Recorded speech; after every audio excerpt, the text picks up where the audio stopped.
So to understand more about the flat earth science and reading about the plane that we live on, to start referring more, guys, that boy, how we kept in the dark. All we need to do is pick up a book, certain books that is, that will give you the information that you need to open your eyes and see. Now, we've mentioned and talked about this before, but to put it into words, the circumnavigation of the Earth is very, very easy now to prove the Earth is not a globular ball. Now, circumnavigation may sound like a very loud sounding term, something like Homer's celebrated polyphlosiobiothalassis, but it simply means sailing round, okay? So a yacht can leave Ryde, Isle of Wight, in the morning, and after a few hours, according to the state of the weather, arrive at Ryde again by circumnavigating or sailing round the Isle of Wight. Simple. So a man or a woman can circumnavigate the world from any outlying port in the extreme south, say for example Hobart, and return to the same port again, always premising that the sailing must be either from east to west or from west to east. So if you look at Mercator's map of the world, or even at a pasteboard globe, you will at once see the impossibility of a ship actually circumnavigating the Earth from north to south or south to north, owing to the position of the continents and the great barriers of ice, both in the northern and the southern regions. So, but such a circular sailing no more proves the world to be a globe than an equilateral triangle. A circle, guys, is not a globe. The sailing around the world would of course take a very much longer period of time, but in principle it is exactly the same time of a yachtsman circumnavigating the Isle of Wight. So let's point this out then. So let's say a young child wants to sail their iron toy boat by a magnet.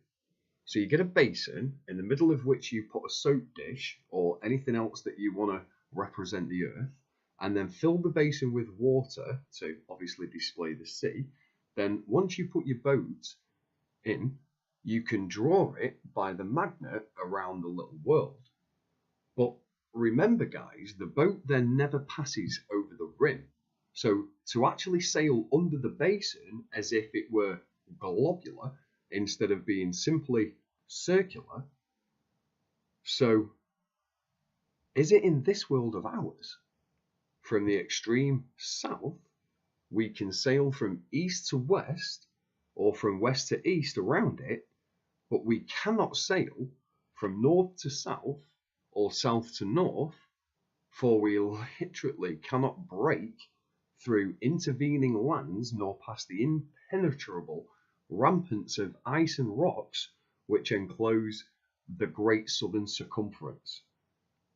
So Hobart is in the latitude called by geographers 40 degrees south, and if we sail thence in a southward direction, our voyage would at last be stopped by impassable barriers of ice.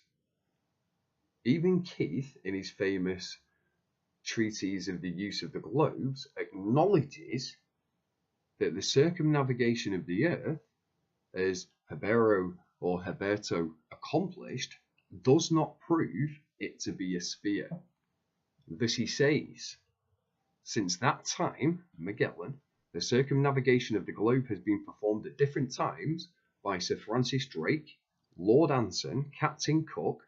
The voyages of the circumnavigators have been frequently abduced to prove that the Earth is a sphere, but when we reflect that all circumnavigators sailed westward round the globe and not northward and southward round it, they may have performed the same voyages had the Earth been in form of a drum or a cylinder. So the farthest southern latitude yet reached is about 70 degrees, and the written accounts of those who have sailed in the Antarctic seas plainly describe the horrors of that inhospitable region. To quote Parallax in regarding the sun and his trajectory around the plane, thus is a well-asserted fact that the constant sunlight of the north develops with the utmost rapidity numerous forms of vegetable life and furnishes subsistence for millions of living creatures. But yet in the south, where the sunlight never dwells or lingers about a central region, but rapidly sweeps over sea and land to complete in a 24 hours the great circle of the southern circumference.